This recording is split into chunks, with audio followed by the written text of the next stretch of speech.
Okay, guys, we're jumping right into it. We're going to start with chroming all the parts that need to be chromed, such as the rear bumper and the mirror. And then we're going to go right into assembly.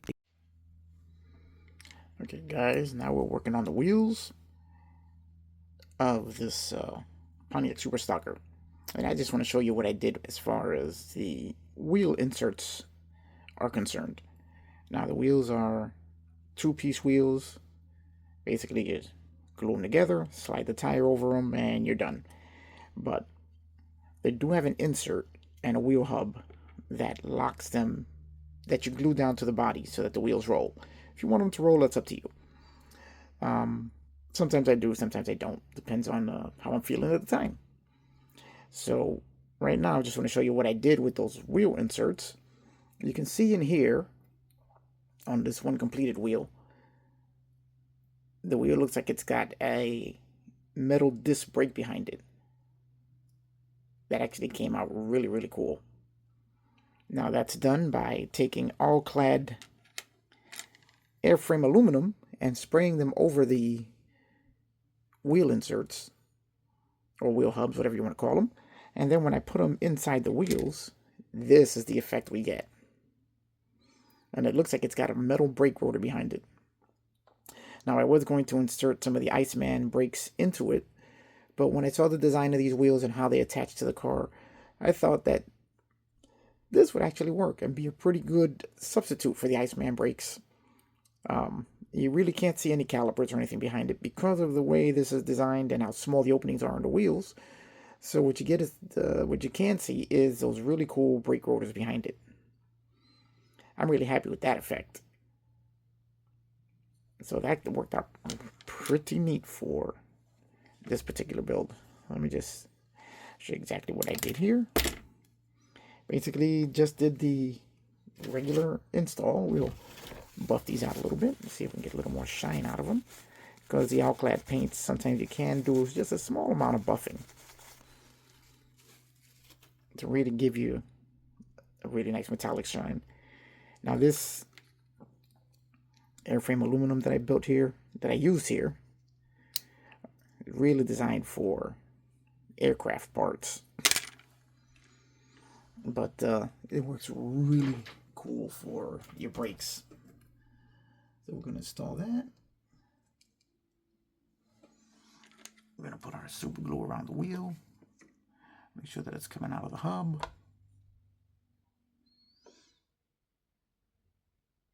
Now make sure you don't get any glue inside the wheel if you want them to spin.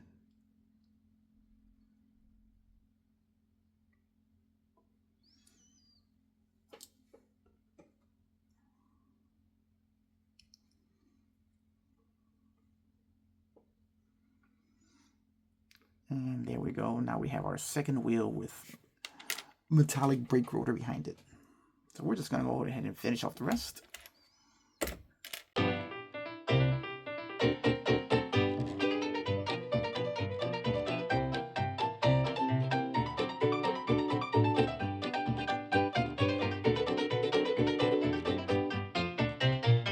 Okay, guys.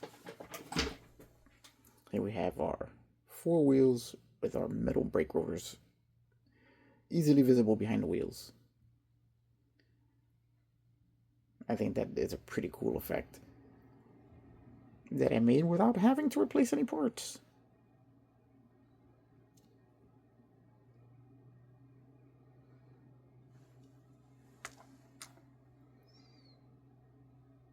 Now let's just install the tires.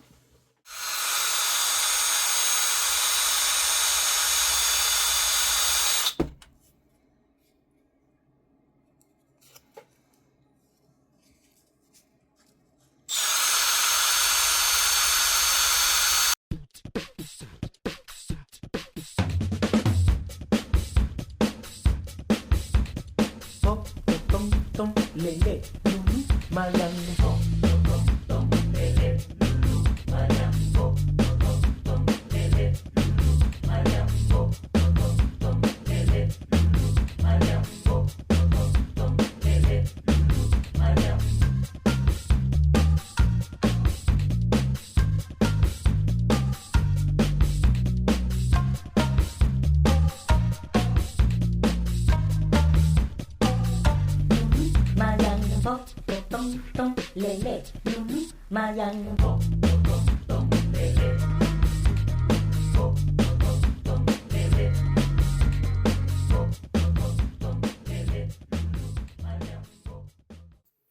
guys, now it's time to do my favorite part of modeling, masking.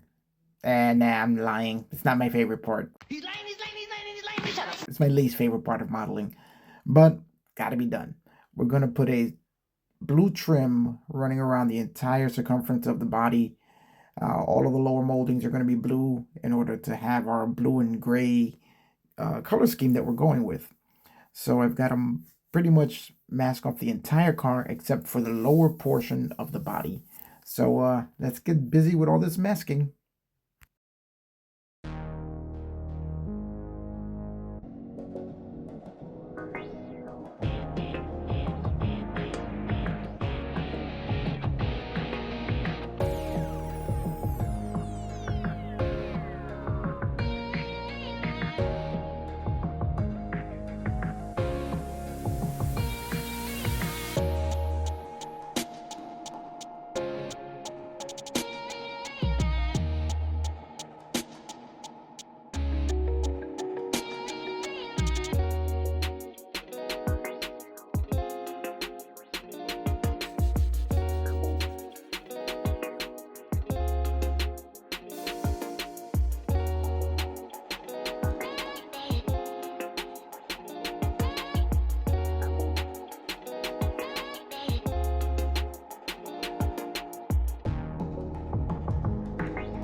Okay guys, now we're going to apply the burned in effects to the exhaust. I'm going to be using my 041, not sure who manufactures it, but it's one of the best paints I've found for giving you burned and scorched effects. And we're going to use that on the end of the exhaust just to give it that nice used exhaust look.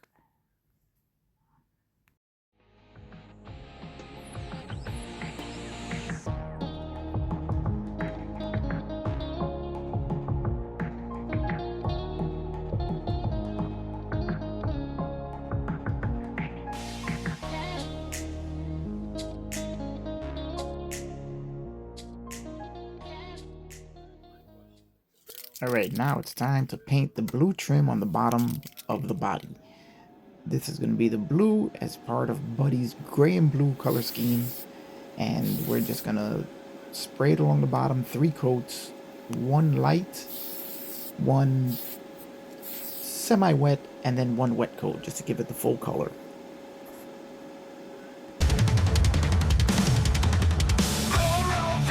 Screaming fast, steel beast forged to outlast, chrome and leather shining bright, born to rule the neon night.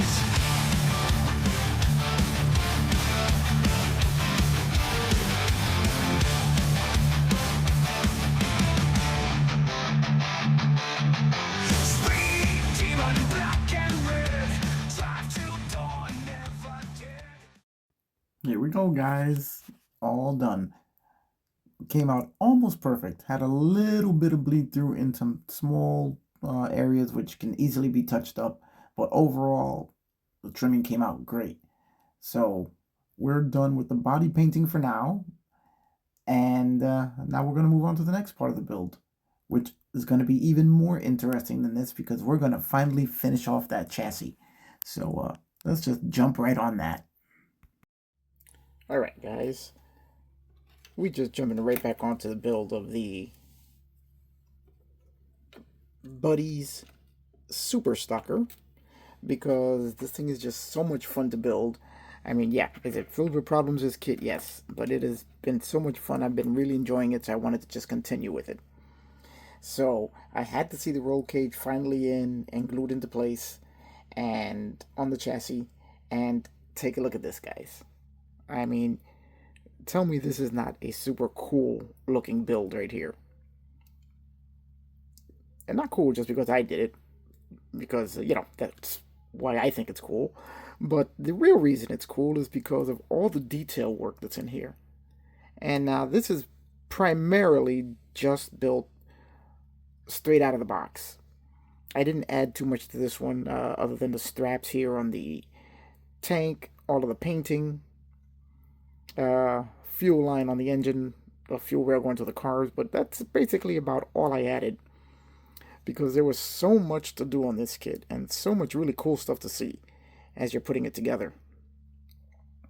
And this chassis is really amazing. I mean, it just looks so good. And this, to me, a pure blue that I use on it just really makes the roll cage and everything pop. So, it's definitely a kit worth building, but not as your first kit. This thing is a nightmare of bad fitment and warped parts. So, if you're just getting into the hobby, stay away from this one, or pick it up and build it after you've got quite a few more kits under your belt and you know how to deal with a lot of the problems that this kit has. But other than that, I mean, look at the detail in that. I mean, that is just really cool, that crazy header setup. Now, what we're going to talk about right now is the installation of the roll cage. Now, mine, since everything was so warped on my roll cage that after I had assembled it, I had a real issue with this side of the cage, where it wouldn't sit straight on the firewall, which, if you remember, was also warped. So, when installing the roll cage, I started on this side, on the right side of the car, and I put a drop of super glue here, drop of super glue here, and some super glue right here along the firewall. Installed this side first, made sure everything was attached the way it was, put some accelerator on it to hold it in place, and then moved on to the other side, which was a little more conventional, as this side was more or less straight and didn't give me too much of an issue with going into the car. So now that we have that in and out of the way, we're going to install this crazy exhaust pipe. Now, this pipe here, I've painted with my Vallejo steel. Then I'd use the 041, which I'm not really sure even who the company is that makes that. I found it at Gundam Planet, for the smoke effect. And then a little bit of Tamiya blue, transparent blue, for the bluing of the metal. Now, this is crazy right here. Look at this. You run the pipe into the car and attach it to the exhaust manifolds, and this is the way the exhaust sits in this car, which is nuts in my opinion. Now, most people do paint the entire exhaust white, almost like a heat treated or temperature or coating, or yeah, I forget what you call this thing. And I was going to do that, but I kind of like the metallic look coming across here. I don't know, just something about that I like. And the heat coatings come in many colors, so let's just say that this guy decided he wanted it in steel. Looks very cool. Wish I had done a little more of the bluing and burned effects on the exhaust on the manifolds. But it does look very cool sitting here. Now, when you glue this in, you have a small notch on the chassis here, and that's where the exhaust is going to sit. So basically just a glue point here, or glue point here, slide your exhaust in, and everybody's happy. So we're going to install that now.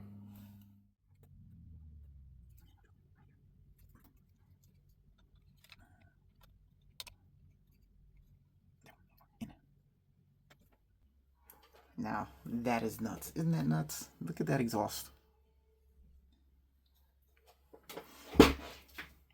Take a look at that.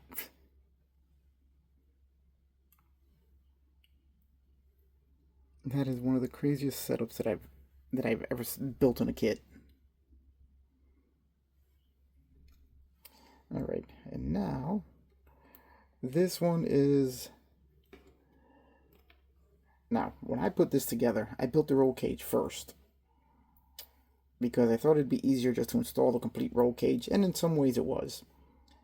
But this limits what you can do with the other remaining parts that have to go into the kit, which is this brace here, which has to go in.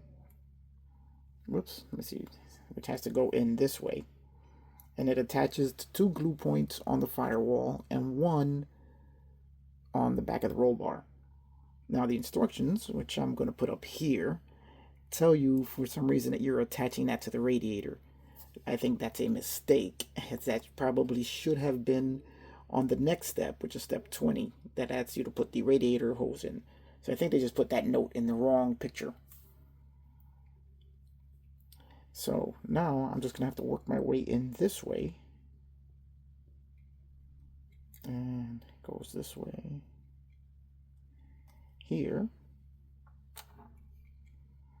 And just flex that just right there.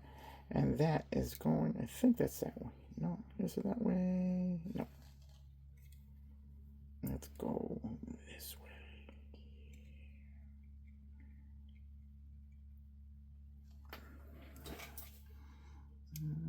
Maybe it's that way. Yeah, it's that way. So if we flex the roll cage back just a little bit and bend that just enough to pop this bar into, and that's not in the right position here.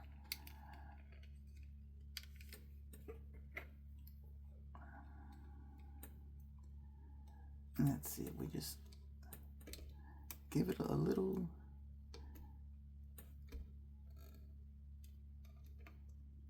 tweak there, and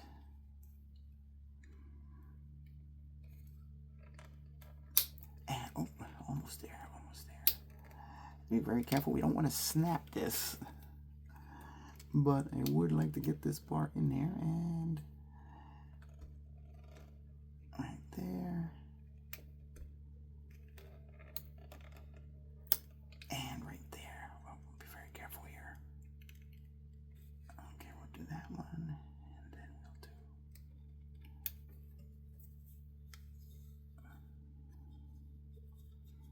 no, that one's still not in the right spot.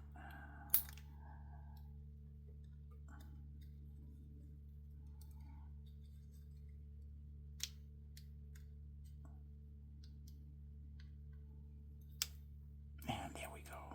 Okay.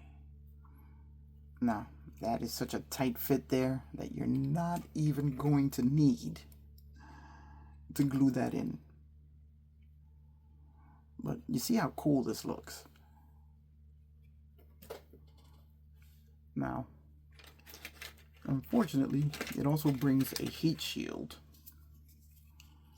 which gets placed over everything in here, which is going to be a little tough with the shifter in place, but it goes in and covers.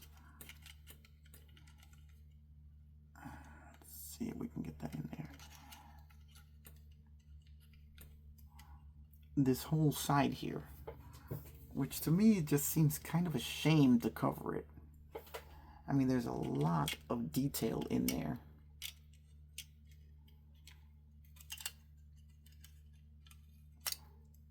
All of that in there will never be seen again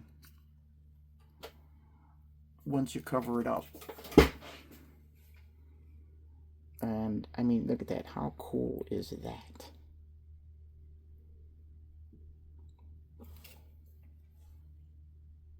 So I'm debating whether I want to put that shield in at all.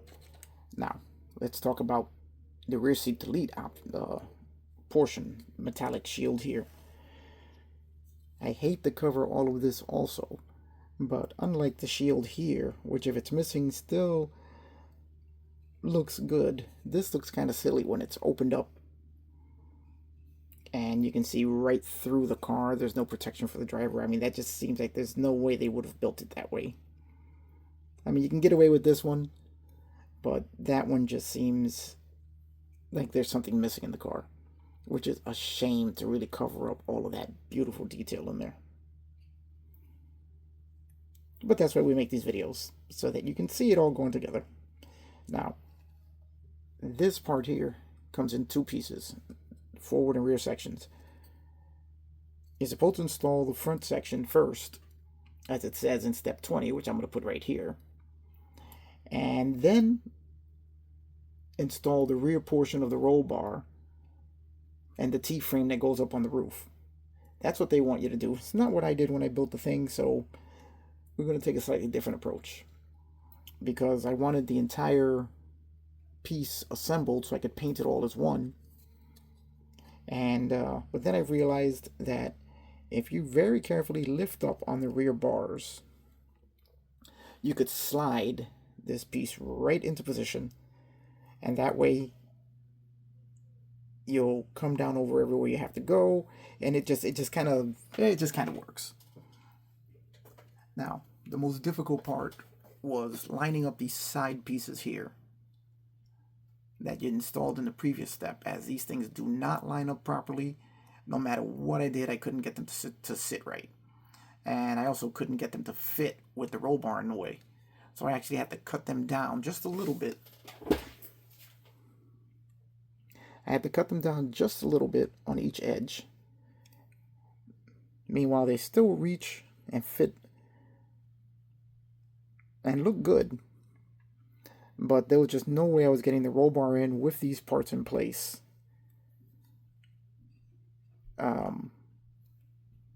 Without doing a little modification to them. They just weren't going to fit right. So now that I have them in place, I have everything in. Now we're going to install the rear seat delete right here. We have to go over the strut mount, and then we'll just pop in right there.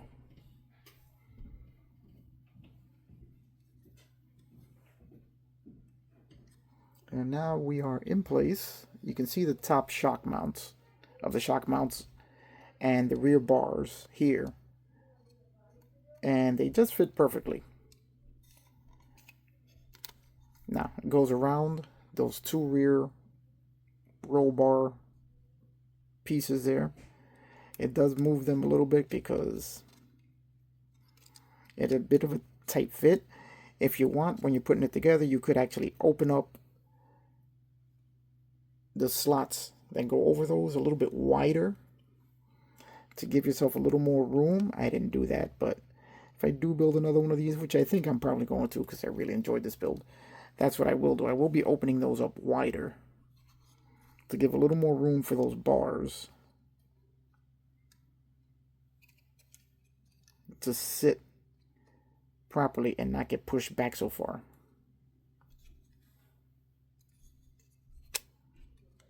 But this is our position here for the shield.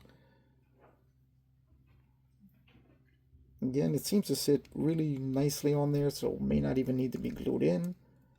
Probably will just pop it up a little bit, put a little bit of super glue under there just to make sure that it doesn't go anywhere. It's a shame to really block off all that extra detail, but you can't look underneath and you still see it all. Very, very cool.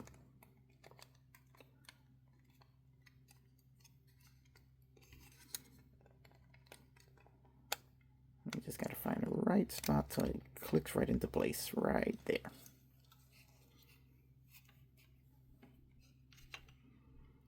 So now if you want to see it all with all the shield in place, you can put this in here, this slots into there, and it covers up basically everything in the car that you really want to see.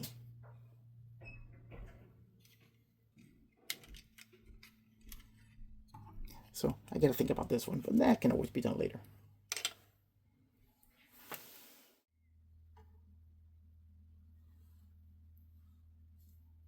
Alright guys, we're going to start getting ready to put the dashboard in the car.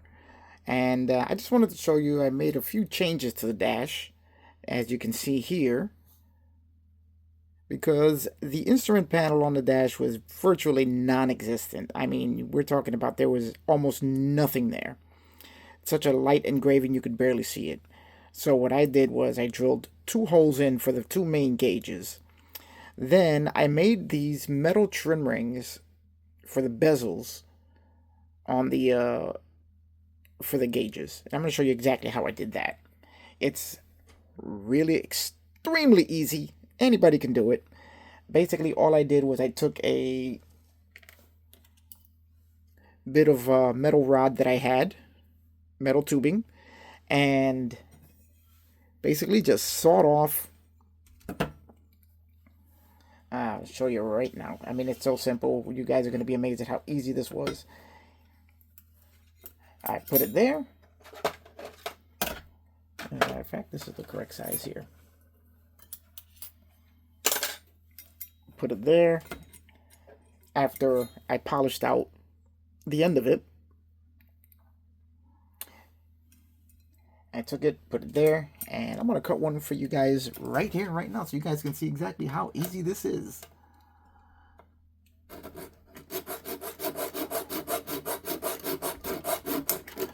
Now you want to cut, I'm cutting it a little quick now just to show you guys, but you guys want to cut a little shorter, a little slower, so that you deform the metal. You take less chance of deforming the metal, but that's it. We're done. I cut this one a little too thin.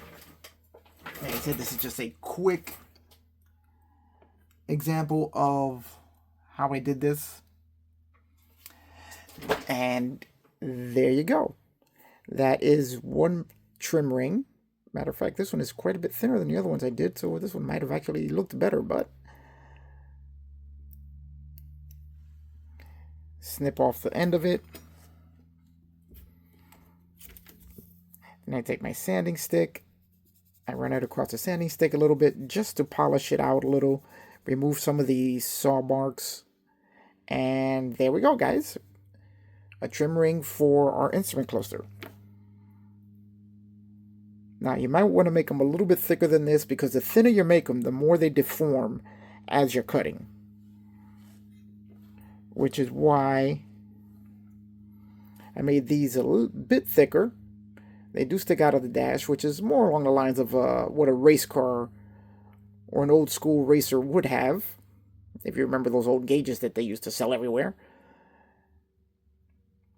And that creates our bezels. Now, then I put, I don't know if you guys can see that, there's an actual gauge in there. Those are made from the Model Car Garage, if I can pick it up. Let me see if I can find that there. Here we go. Model Car Garage gauge faces, which they print out gauges on a piece of clear plastic, and you can just cut them out and install them anywhere you want. So you can see the gauge face in there. Basically, I just glued it in from behind the dash. I'm gonna have to trim it down a little bit, and that's it. So I'm gonna install this one now. Again, very easy to install.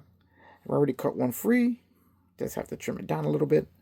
And we're going to install it, and then you guys will see the completed dashboard.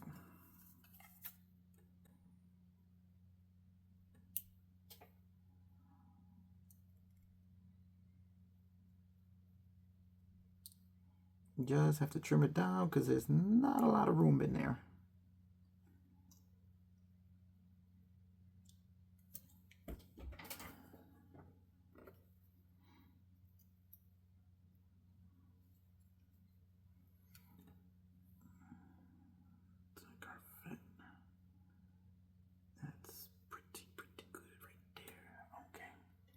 Now we're just going to put a little bit of super glue and then install our gauge.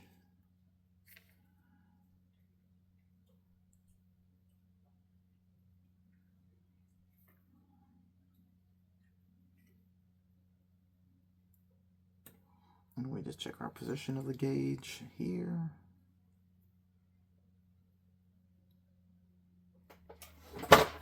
Okay, guys, and there we go. Now we have two gauges. Let me see if I can, let's put the white backing behind it. There you go. Two gauges inside our cluster. And now we just have to wait for the glue to set, and then we're going to make lenses for it. So we're not done yet. Alright, guys, now we're going to make our lenses with this Bondic. And the reason I like to use this is because this dries 100% clear. The only thing, it has almost like a yellowish tint to it, which for this particular kind of car is going to be perfect for the old style lighting that they had in these. So it's going to be very easy to do. I'm going to show you guys right now. Basically, we just have to uncap the Bonding pen, and hopefully I've still got something in here. And we're going to pour it into the bezels. And then we're going to hit it with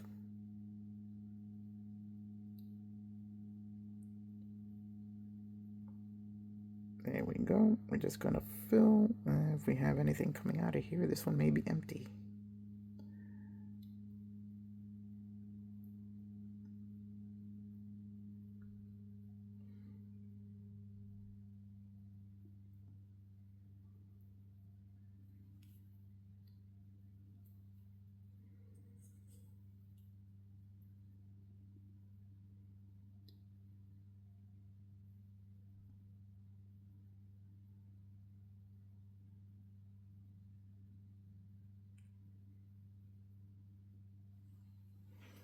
Not be enough in here to really get this.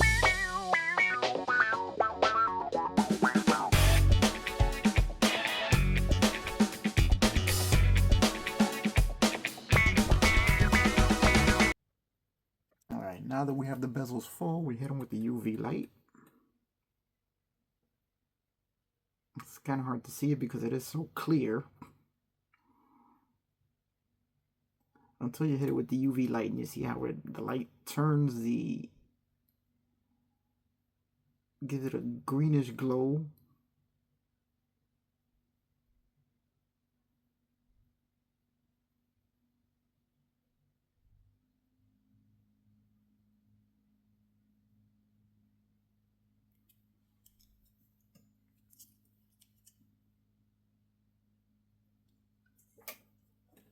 Okay, guys, and that is pretty much it.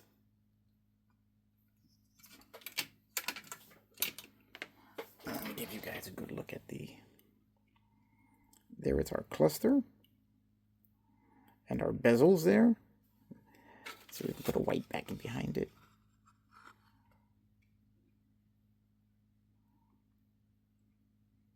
You can kind of see our gauges in there.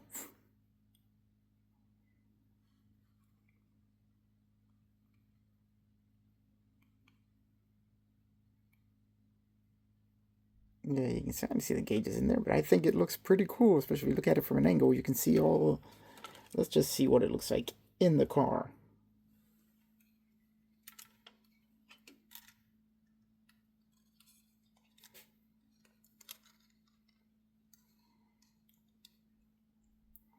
Oh, look at that. I think that actually looks pretty cool.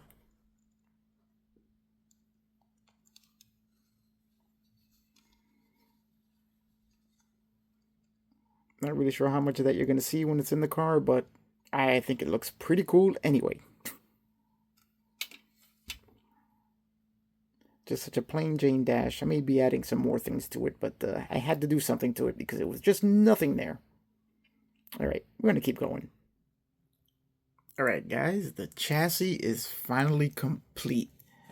You can see here, even with the heat shield installed, which I still haven't decided whether I want to leave that in there or not, because it's covering up all the detail of the exhaust. But you can see how really you put the work in on this kit, and it really looks amazing. I haven't attached the tires permanently yet, because I want to make sure that once the body is on there, that the stance is correct. But the chassis I mean, it's almost a shame to put. Let me see if I can move this, and hopefully the tire. Oh, there goes one of the tires. Let's take a look at the interior here. I want to show you guys what I did with the dash. You can see the gauges with their lenses in them. I found some decals from an old kit, which just seemed to work to really liven up the dash a little bit more, as it was just way too empty and bare for me. I thought there should at least be some sort of warning or indicator lights or something in there that would make it look a little more interesting. There's the fuel cell with the straps. I mean, this is just really... I did very minor additional details to it, and it just looks cool. I'm waiting for special decals to come in from STS Decals in order to complete the body. And I applied paint to the body earlier today, waiting for that to cure. So just really nothing else to do on this one until those decals come in. So guys, I'm going to end this episode here, and we're going to be moving on to the Mr. Mo version of this build and working on the convertible GTO again. Hold on a second. I'm going to take the heat shield off so you guys... Let me know what you guys think. Should I leave the shield on or just leave it off? Alright, here it is with the shield off. You can see the extra bracing from the roll cage and the exhaust. You can see the entire exhaust and how it runs through the interior. So, let me know, guys. What do you think? Heat shield on or off? Alright, I'm going to end this video here and come back next for the GTO convertible build.